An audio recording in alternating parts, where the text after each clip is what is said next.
Yang mulia Nabi Agung Muhammad SAW, beliau masuk masjid, beliau melihat di situ ada dahak, ada liak di masjid. Langsung wajah beliau merah. Rasulullah Sayyidul Anbiya, langsung beliau cari pelepah kurma, dibersihin itu dahak itu. Setelah itu dikasih minyak wangi. Kemudian beliau mengatakan, masjid ini ada rohnya, kurang lebihnya begitu. Kalau ada kotoran di masjid itu seperti orang kena kotoran, maka masjid itu merasa jijik.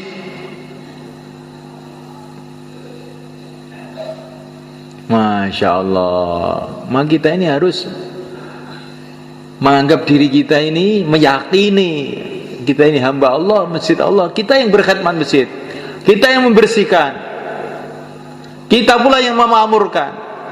Insya Allah malaikat makmurkan masjid kita dengan amalan Rasulullah SAW, makmurkan dengan dakwah, sehingga masjid kita nanti akan jadi asbab hidayah untuk banyak orang yang Allah kehendaki. Ada masjid Rasulullah SAW di Madinah Al-Munawwarah. Masjidnya sangat sederhana, assalamualaikum. Tiangnya dari gelugu kurma, lantainya dari tanah, atapnya dari daun-daun kurma. Kalau hujan pada bocor. Gak ada lampu di masjid itu. Tetapi masjid ini telah jadi asbab negara-negara masuk Islam, raja-raja masuk Islam, bangsa-bangsa masuk Islam. Hati-hati yang gelap telah menjadi terang benderang gara-gara masjid Madinah ini. Semoga begitulah masjid kita semuanya. Karena nilai masjid itu bukan menurut bangunannya, nilai masjid itu menurut orangnya. Itu Ka'bah, jadi masjid yang sangat istimewa. Barang siapa yang sholat di sana, pahalanya 100.000 kali sholat. Kenapa? Di antara sebabnya, karena itu masjidnya para nabi. Mulai mbah Nabi Adam sampai nabi terakhir, yang mulia Nabi Agung Muhammad SAW pernah beribadah di sana. Yang bangun Nabi Ibrahim, kulinya Nabi Ismail, kulinya itu loh nabi. Makanya masjidnya jadi istimewa. Di masjid itu bukan istimewanya kalau lantainya keramik atau marmer, bukan itu. Yang di masjid itu siapa? Walaupun masjid itu sederhana, tapi yang di masjid itu Sayyidina Abu Bakar Siddiq radhiyallahu ta'ala anhu, Sayyidina Umar radhiyallahu ta'ala anhu. Maka ini masjid paling istimewa di dunia. Itulah Masjid Madinah Al-Munawwarah. Orang-orang kafir masuk Masjid Nabawi, berubah pikirannya, berubah hatinya, sehingga orang-orang kafir jadi wali-wali Allah.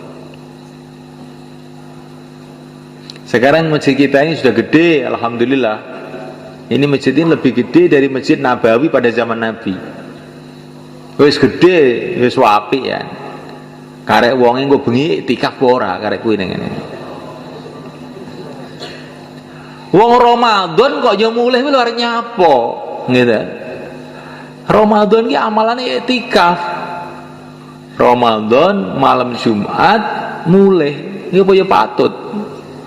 Patut napa mboten? Ketinggalan mboten patut. Iki cara didilok welek jan masyaallah. Ramadan malam Jumat mulih ora iktikaf. Kuwi kayane wong tuwek umur 70 tahun ngau kathok endek. Ya. Undela-undeli. Ya. Wis ngoten niku. Didilok tok langsung mata beleken. Ya.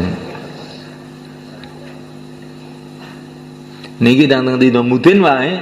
Kalau dina mudin kita ini kalau Ramadan nih, amalan 24 jam mulai kan. Pagi hari Bayan Hidayah mengeluarkan jamaah. Malam hari terawih panjang-panjang, kadang-kadang sampai jam 11 sampai jam 12 baru selesai terawih itu. Terawihnya panjang-panjang. Masih juga pengeluaran jamaah pagi-pagi, Masya Allah. Siapa yang punya cita-cita masjid-masjid kita jadi begitu? Insya Allah kita semuanya. Masjidnya kecil di Tomutin itu, tapi amalannya besar, sehingga jadi asbab hidayah. Hidupnya agama di London, hidupnya agama di Rusia. Kemarin saya baru dapat cerita jamaah yang dikirim ke Rusia, jamaah Malaysia kemarin datang ke sini. Bagaimana dia masuk di hutan-hutan Rusia itu, musim salju, musim dingin, masuk ke kampung, terus membuat pertemuan habis ngisya. Dia mengira di kampung seperti ini mana ada orang mau datang. Musim dingin lagi, es di mana-mana es. Nggak ada listrik lagi kampung itu, gelap. Tapi dia elan, jauhlah, pagi hari, sore hari jauhlah, nanti malam habis isya ada pertemuan. Setelah habis isya tahu-tahu loh, ada apa ini? Ternyata orang-orang pada datang tuh naik kuda sebenarnya. Orang Rusia tuh naik kuda datang itu. Ada yang naik keledai. Masjid itu penuh, ada 500 orang ikut pertemuan itu. Ini bukan istimewa, pertemuan jamaah gerak begitu itu.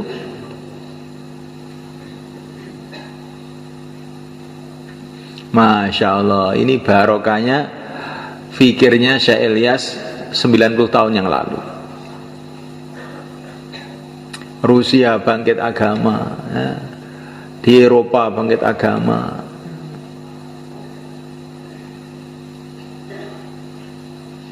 di Amerika bangkit agama, di Temboro bangkit agama, di Sumberjo bangkit agama.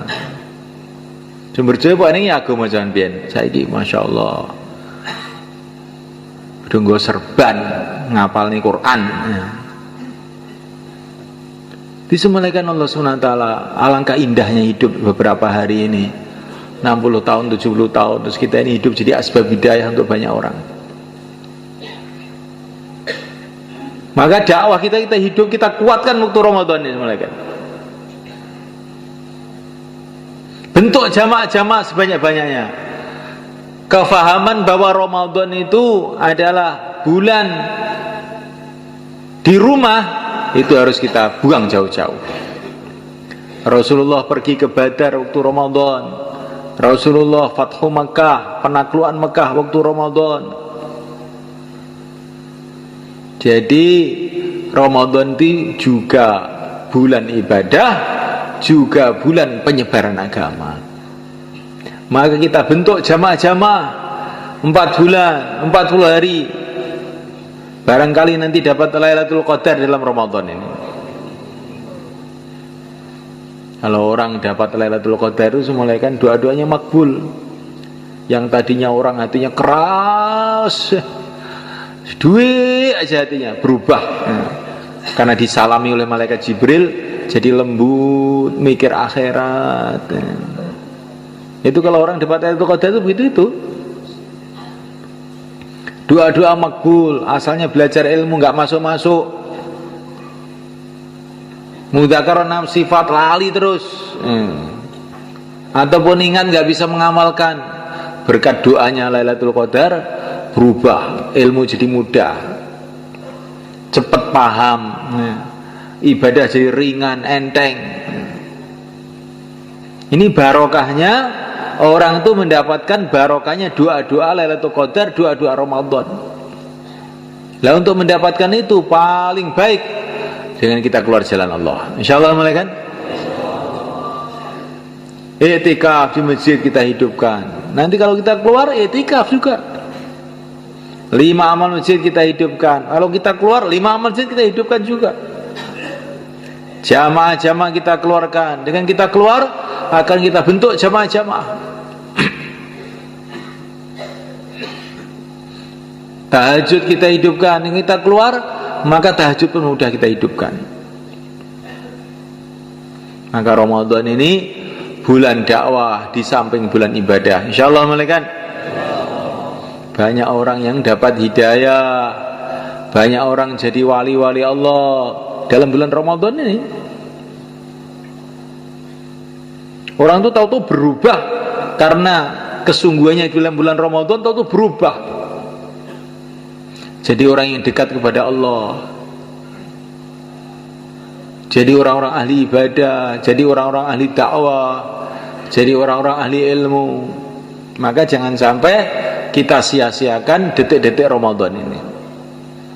Ini sudah tidak terasa, sudah hampir separuh nih Ramadan kita dapat.